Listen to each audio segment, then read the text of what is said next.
E agora vamos começar um exercícios na quarentena.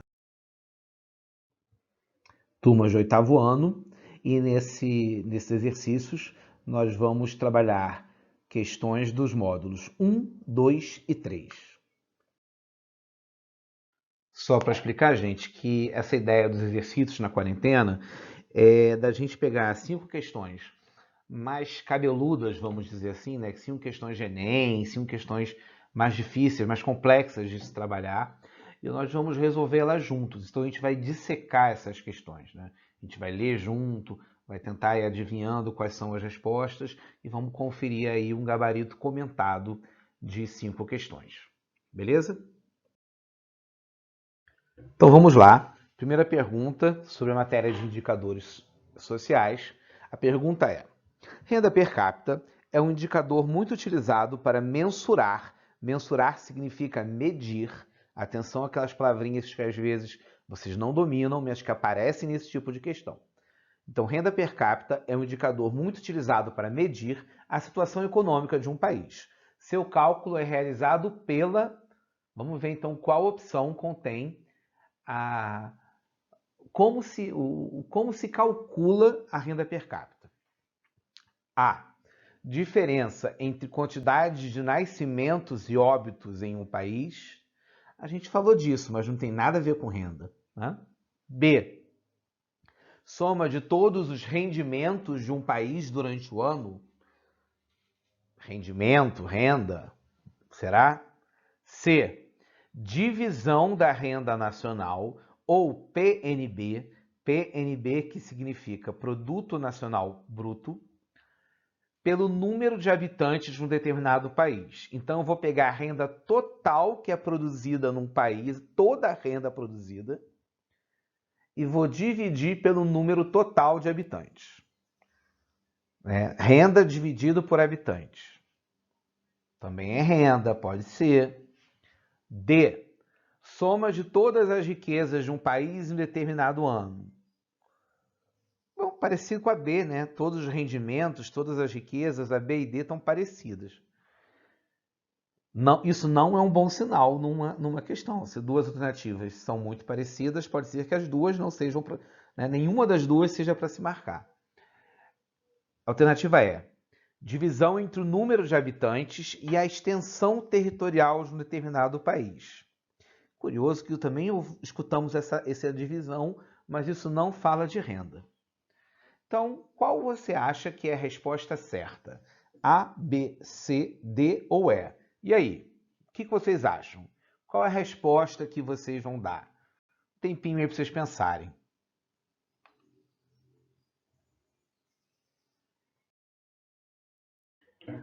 Acertou quem respondeu letra C. Vamos analisar uma a uma as alternativas? Ali, na primeira alternativa, é falso. Por quê? Porque essa diferença entre a quantidade de nascimentos, de mortes, de óbitos, isso é o crescimento vegetativo da população. A gente estudou isso também. O B é falso porque essa soma de todos os rendimentos é a renda nacional. A C é para marcar, né, como a gente viu, renda per capita. Per capita significa por cabeça, ou seja, por habitante. Renda per capita é a mesma coisa que renda por habitante, pelo número de habitantes. A D, que falava de riquezas, também é falsa porque isso, na verdade, é o Produto Nacional Bruto. A renda per capita é a soma das riquezas dividida pelo número de habitantes, pela população. E a E é falso, porque essa divisão dos habitantes e da extensão territorial é um outro conceito que a gente também já viu, o de densidade demográfica. E aí, acertaram? A segunda questão. A segunda questão foi para a Universidade Estadual de Londrina, vestibular, lá no Paraná. E esse tipo de questão é uma questão em que, em geral, os alunos se complicam muito, porque a gente tem 3 ou 4 afirmativas que a gente vai primeiro julgar se são verdadeiras ou falsas, se estão corretas ou não, e depois a gente vai marcar a alternativa que aponta quais estão corretas. Então, às vezes, o aluno começa marcando uma das frases de cima e não as alternativas de baixo. Então, esse tipo de questão a gente também precisa ter atenção. Então, vamos lá. O IDH, que é o Índice de Desenvolvimento Humano, é elaborado considerando-se dados sobre a longevidade, quanto vive uma população na expectativa de vida. Longevidade é um sinônimo para a expectativa de vida. PIB, que é o Produto Interno Bruto, PIB per capita, né? Que é como se fosse a renda per capita, que a gente acabou de verificar na outra questão. O grau de escolaridade e o poder de compra de uma população. E varia de 0 a 1, como se fosse uma nota, a gente já viu, né? De 0,0, enfim, até 1, que seria o número máximo. Sendo que os valores mais próximos a 1 indicam melhores condições de vida. Sobre o assunto, IDH, considere as afirmativas. Afirmativa 1. Trata-se de um índice que oculta a qualidade de vida de uma população por relacionar fenômenos independentes. O DH oculta a qualidade de vida por relacionar diferentes fenômenos, diferentes valores? 2. Trata-se de um índice que explica as desigualdades sociais em diferentes escalas, pois combina indicadores de desenvolvimento social. 3. Trata-se de um índice que oculta a existência de políticas públicas voltadas à melhoria da saúde, distribuição de renda e nível de escolaridade. Será que o IDH oculta escolaridade, distribuição de renda e assistência médica, assistência de saúde? 4. Trata-se de um índice que oculta diferenças interpessoais, pois resulta de cálculos obtidos a partir de médias. Eu acho que essa é a frase que complica um pouco a sua interpretação. O que são essas diferenças interpessoais?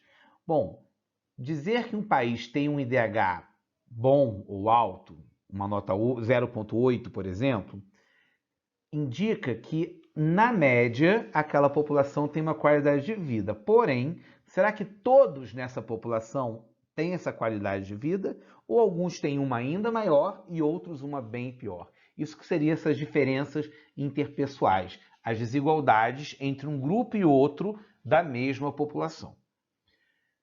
Será que o IDH mostra isso? Ou isso escapa ao IDH? Então vamos pensar essas quatro frases, a 1, a 2, a 3 e a 4. Quais estão corretas? Aí você vai marcar a A, se a 1, 2 e 3 forem corretas, a B, se a 1, 2 e 4, a C, se a 2, 3 e 4, a D, se for a 1 e a 3, e a E, se for a 2 e a 4. Para resolver esse tipo de questão, eu sempre sugiro, bom, você tem que marcar as corretas. Então você vai logo de cara ver qual das 4 com certeza está errada. E aí você tenta ir eliminando as opções aí de marcar. Vamos lá, um tempinho para vocês terminarem e marcarem essa questão. Qual será que está incorreta de cara? E se essa está incorreta, quais são as alternativas possíveis que você tem para marcar? E aí, qual a resposta de vocês? Será que vocês acertaram? Vamos conferir? A resposta certa é a letra D. Apenas as alternativas 2 e 4 são verdadeiras, são corretas. Vocês acertaram? Eu acho que aqui algumas pessoas podem ter marcado também a letra C, porque a frase número 3 ela estava um pouco dúbia, desculpa. Mas eu acho que todo mundo entendeu que a primeira frase era realmente mais falsa e impossível de estar correta. Vamos analisar frase a frase. A primeira está falsa. Por quê? Porque a qualidade de vida da população é justamente avaliada através desses critérios aí do IDH. Essa 1 estava errada de cara, né? A 2, verdadeira, né? O IDH avalia esses diferentes fatores, né? O IDH faz justamente isso. A 4 também está verdadeira, né? Os dados não são capazes de mostrar essas diferenças entre um grupo e outro da população. Para isso, a gente tem um outro indicador social, que é o índice de Gini, não é verdade? Você precisa usar o IDH e o índice de Gini para ter essa resposta, esse refinamento dos dados, né? E a 3, que é que pode ter deixado algumas pessoas confusas. Por que está falso? Porque através dessas médias estabelecidas pelo IDH, são demonstrados os principais resultados, né, dos investimentos públicos. Como assim, professor? Cara, se eu tenho um investimento público em educação, isso vai ser revelado no IDH com a melhoria da escolaridade ou com a redução do analfabetismo. Se eu tenho investimento público em saneamento, eu vou ter ou em saúde, eu vou ter um aumento da expectativa de vida, eu tenho menos doenças, menos mortalidade. Então a questão 3 é falsa, porque na verdade o IDH revela sim esses investimentos na área, investimentos públicos, né, na área de bem-estar e de saneamento, de saúde e educação. A gente consegue, então, perceber se um governo está investindo corretamente a verba pública, se há uma melhora nesse DH. Claro que não é o único fator, mas é um fator aí que revela se o governo está investindo bem a verba pública.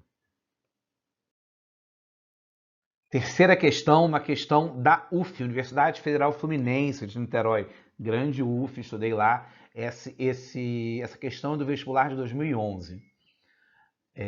Vamos lá. Como mostram vários censos, censo, aquela pesquisa de população, né, feita pelo IBGE no nosso país, nossa civilização habita o globo terrestre de maneira muito desigual. A densidade demográfica de uma região é a razão. Razão quer dizer divisão, né? Razão entre o número de seus habitantes e sua área. Através desse índice, que índice? Densidade demográfica. É possível estudar a ocupação de um território por uma determinada população. Então, estamos falando de densidade demográfica. Com relação à densidade demográfica, assinale a afirmativa incorreta. Às vezes, quando eu escrevo uma questão, em geral em prova, quando é uma questão para marcar a incorreta, eu até escrevo incorreta em letra maiúscula. Mas no vestibular não vai estar escrito em letra maiúscula, no Enem não vai estar escrito com letra maiúscula. Vocês precisam estar atentos para quando o enunciado pede a incorreta, tá? Porque senão vocês vão marcar errado, não vai poder rasurar. Então tem que ter essa atenção. Vamos lá às possibilidades, as alternativas. Alternativa A.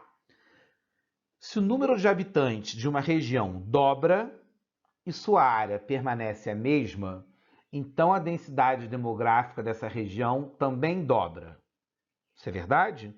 Se eu tenho 4 pessoas vivendo em 1 metro quadrado, se eu dobro de 4 para 8 pessoas e eu continuo vivendo no metro quadrado, uma coisa impossível de se pensar, mas enfim, eu vou ter 8 pessoas por metro quadrado. Eu dobrei a densidade demográfica? Vamos pensar. B. Se duas... Repara, já vou até adiantar. A está certa. O que vai o aluno distraído? Marca A, porque A está certa. Não, é para marcar A incorreta.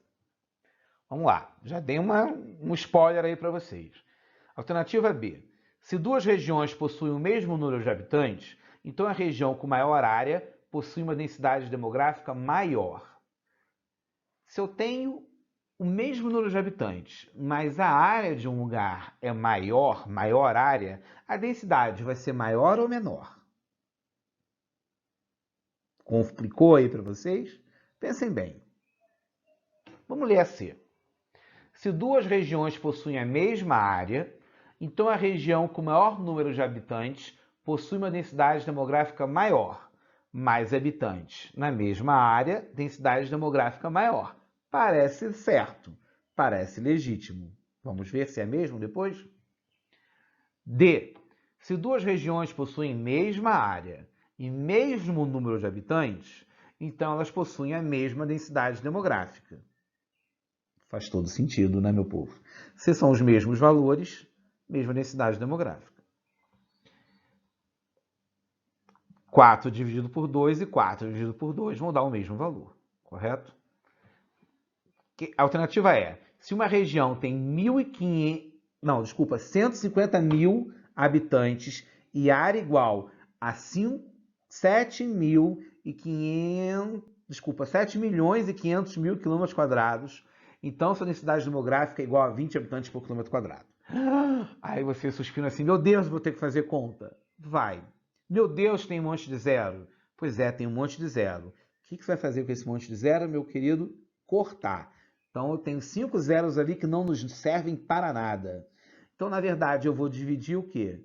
Eu vou cortar 5 zeros, eu vou dividir 1.500 por 75. E isso vai dar 20 habitantes por quilômetro quadrado. Está certo.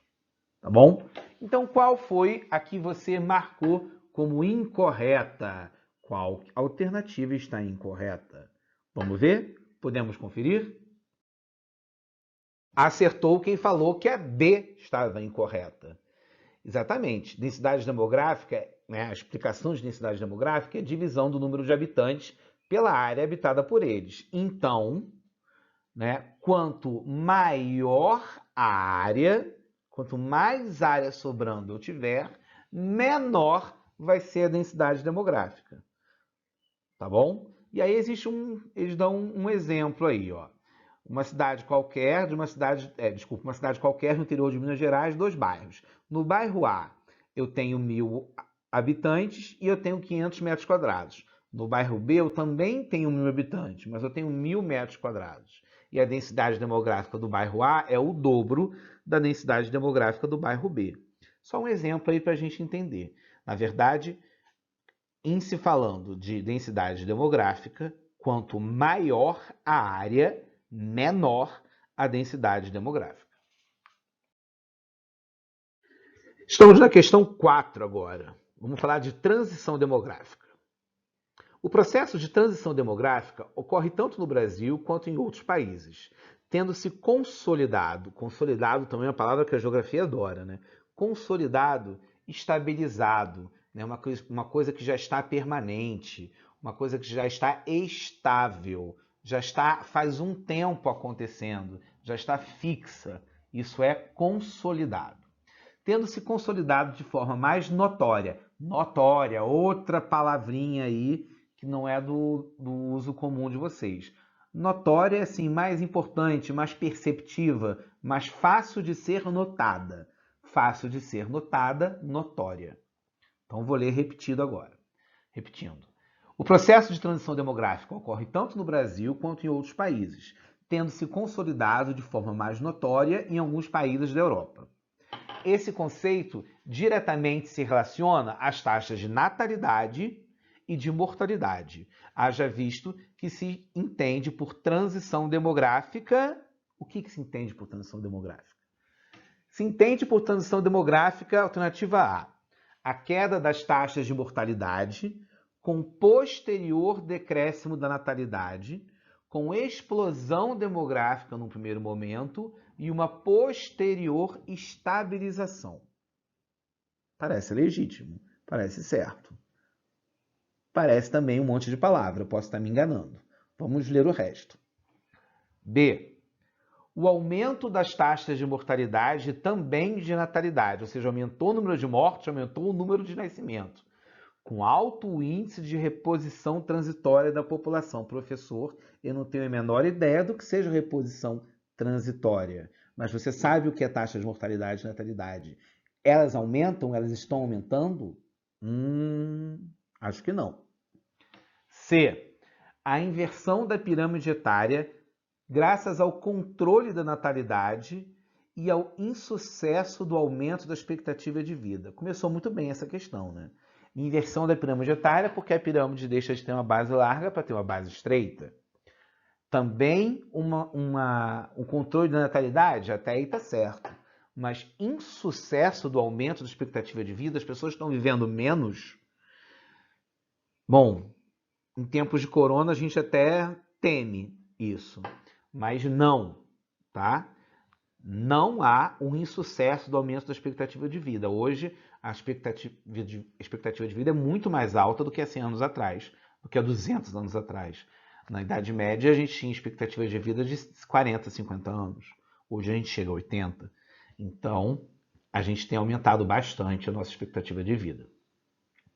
Alternativa D. A transição entre períodos de altas taxas de natalidade e baixa mortalidade e o seu correspondente inverso posterior. Meu Deus, correspondente inverso posterior é uma maneira muito pernóstica, como diria minha mãe, né? Muito, enfim, que quer parecer muito bonito para dizer o contrário, né? Então a transição entre períodos de altas taxas de natalidade e baixa mortalidade e o contrário, baixa natalidade e alta mortalidade. O crescimento, né, vegetativo e a transição demográfica não são por altos e baixos, né? A gente não está falando de montanhas russas. Então, isso daí também não parece nada certo. Por fim, a alternativa é a relação de equilíbrio entre as taxas de natalidade e também de mortalidade. Opa, equilíbrio. Faz sentido. É o final das contas. Com o declínio do crescimento vegetativo e aumento do saldo migratório. Saldo migratório. Vocês sabem, na verdade, o que é isso. Migratório tem a ver com migração. Saldo migratório, saldo, gente, é aquilo que sobra, não é isso? Você vai no banco e vê o seu saldo, vê o que ainda tem de dinheiro. Ele, em geral, é negativo, ou seja, você está devendo. Se sobra alguma coisa, o saldo é essa sobra. Saldo migratório é o número de pessoas que está vindo para o país menos o número de pessoas que está indo desse país para um outro. Que a gente viu isso com outros nomes. Enfim, só que quando a gente fala de transição demográfica, a gente não considera migrações. Então, será que tem a ver saldo migratório nessa resposta? Acredito que não. Vamos conferir qual a resposta que vocês marcaram. Será que vocês acertaram? Vamos ver. E a resposta realmente é a letra A. Né? A transição demográfica representa o período de mudança em que a gente tem, primeiro, elevadas taxas de natalidade e a mortalidade baixando, depois a natalidade baixando. No primeiro momento, você tem a explosão demográfica e depois a estabilização. Estava certinho, muito bem respondido, inclusive, essa alternativa A. Só que, sempre quando a resposta certa é a A, a gente às vezes tem medo. Como assim? Logo de cara a resposta certa. A gente precisa não ter esse medo na hora de fazer, na hora de responder as questões de múltipla escolha. Tá? Às vezes, quando a gente faz as questões de múltiplas escolhas, a gente se prende a quase que a umas simpatias ou umas superstições de tem que ter um pouco de cada letra, porque vai ser logo a primeira, mas isso na verdade não existe. Tá? A gente tem que ter atenção na hora de ler as alternativas. E aí, finalmente, uma questãozinha com pirâmide etária. Eu acho que se eu falar de população e não mostrar pirâmide etária, eu sou expulso aí da Associação de Geógrafos do Brasil. Não tem como não falar de pirâmide etária, falando-se de população. Tem uma questão aí da UERJ. UERJ é uma universidade que eu também tive o privilégio de estudar. Uma mãe, UERJ é uma universidade incrível. E esse é o vestibular de 2010. Vamos lá.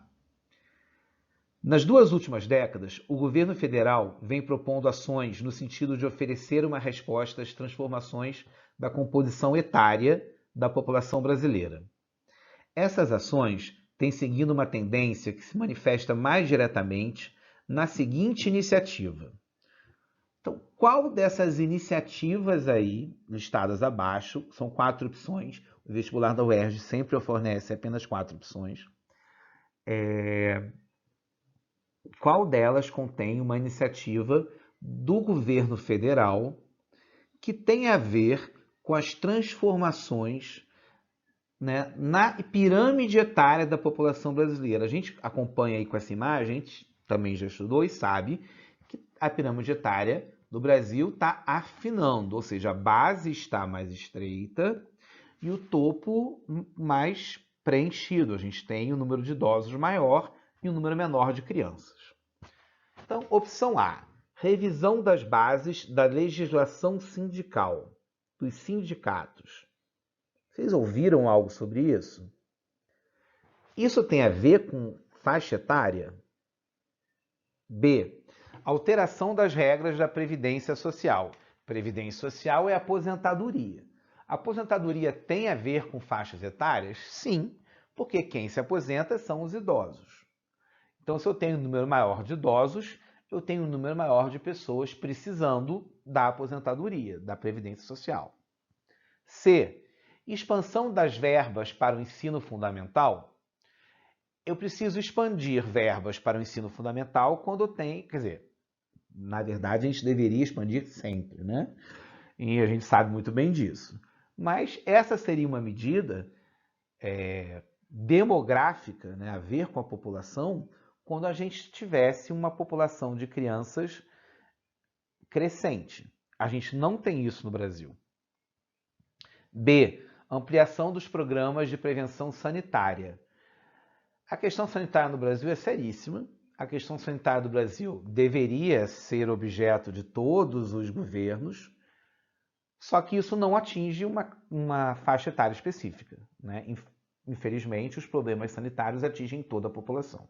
Então, qual que vocês marcaram? Qual a alternativa? Será que vocês acertaram? Respondeu letra B, né? Um dos problemas de envelhecimento populacional de um país é a questão da previdência social. A gente teve, nos últimos 20 anos, várias mudanças na legislação trabalhista. Desculpa, a gente também teve na legislação trabalhista, mas várias mudanças na legislação previdenciária, ou seja, as normas para aposentadoria mudaram muito nos últimos 20 anos nesse país, justamente porque os governos federais e todos os últimos governos federais se apoiam nesse envelhecimento da população para fazer essas mudanças e deixar a aposentadoria cada vez mais tarde no Brasil. A gente tem esse envelhecimento acontecendo, mas esse envelhecimento ainda é muito inicial. A gente nem de longe tem uma população envelhecida como a dos países europeus que estão passando por essa reformulação da Previdência. Então, na verdade, aqui, essa reformulação está sendo feita muito antes, né, do que a pirâmide etária aponta como necessário. E aí a gente tem várias questões que explicam isso, como, por exemplo, rombo na Previdência Social, né, um rombo muito grande de décadas, de 40 anos atrás, 30 anos atrás, que não foi preenchido. Então, existe um medo muito grande de não haver verba para pagar a aposentadoria para todos esses idosos. Então, por isso, cada vez mais os trabalhadores no Brasil se aposentam mais tarde. Tá bom?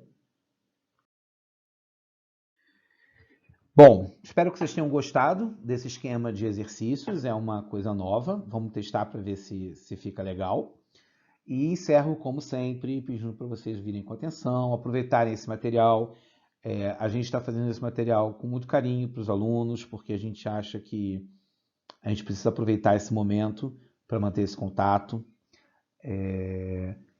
fazendo algo positivo, né, fazendo algo produtivo, enfim. Não são palavras que eu gosto, mas eu acho que a ideia é essa, né, de estar junto e de botar a cabeça para pensar.